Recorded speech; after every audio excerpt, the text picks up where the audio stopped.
नमस्कार मित्रांनो राज्यातील पेन्शनधारकांसाठी एक मोठी खुशखबर आहे आणि ती म्हणजे मित्रांनो आता राज्यात सुधारित पेन्शन योजना ही लागू करण्यात आलेली आहे। मित्रांनो राज्यातील 1 नोव्हेंबर 2005 रोजी व त्यानंतर निवृत्त कर्मचारी अधिकाऱ्यांसाठी सुधारित राष्ट्रीय निवृत्ती वेतन योजना लागू करण्याचा निर्णय शुक्रवारी दोन्ही सभागृहात मुख्यमंत्री एकनाथ शिंदे यांनी जाहीर केला। राष्ट्रीय निवृत्ती वेतन प्रणाली म्हणजेच एनपीएस बाजारामधील चढ उतारामुळे निर्माण होणाऱ्या गुंतवणूकविषयी जोखीम राज्य शासन स्वीकारेल असे मुख्यमंत्री यांनी जाहीर केले। म्हणजेच मित्रांनो राष्ट्रीय निवृत्ती वेतन प्रणालीतील एनपीएस बाजारामधील चढ उतारांमुळे निर्माण होणाऱ्या गुंतवणूकविषयक जोखीम आता राज्य शासनाने स्वीकारलेली आहे। त्यानुसार आता 1 नोव्हेंबर 2005 रोजी व त्यानंतर नियुक्त कर्मचाऱ्यांना शेवटच्या वेतनाच्या 50% निवृत्ती वेतन व त्यावरील महागाई भत्ता वाढ तसेच निधन झालेल्या कर्मचाऱ्यांच्या कुटुंबियांना 60% निवृत्ती वेतन महागाई भत्ता मिळणार आहे।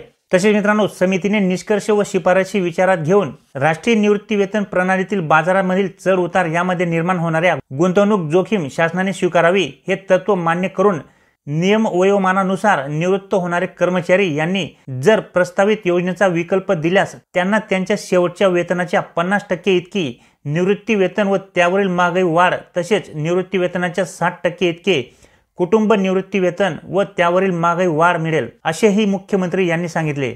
तसेच मित्रांनो मुख्यमंत्री पुढे म्हणाले की निवृत्ती वेतन योजना सुधारित करण्यासाठी नेमलेल्या समितीने सादर केलेल्या अहवालातील शिफारशींवर वित्त विभागाने अप्पर मुख्य सचिव व सेवा विभागाचे अप्पर मुख्य सचिव यांनी संघटनेसोबत चर्चा करून योजनेची तत्त्वे निश्चित केली आहेत।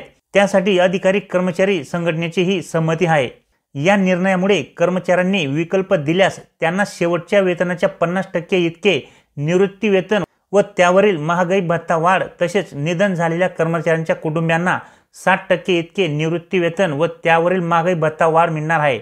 हा निर्णय घेताना यात शासनाचा वाटा हा 14% आणि कर्मचाऱ्यांचा वाटा हा 10% असणार आहे। तसेच मित्रांनो या सुधारित पेन्शन योजनेमध्ये आणि अगोदरच्या पेन्शन योजनांमध्ये काय फरक आहे चला जाणून घेऊया। तर मित्रांनो जुनी जी पेन्शन योजना होती ही निवृत्ती वेतनाच्या खर्चाचा संपूर्ण भार राज्य सरकार उचलत होता। ही रक्कम शेअर बाजारात गुंतवली जात नव्हती। त्याच्यानंतर नवी पेन्शन योजना या योजनेमध्ये कर्मचाऱ्यांच्या वेतनातून दरमहा 10% कपात केली जात असे आणि त्यात राज्य सरकार 14% रक्कम टाकत होते। त्यानुसार दरमहा एकूण 24% रक्कम शेअर बाजारात गुंतवली जात होती।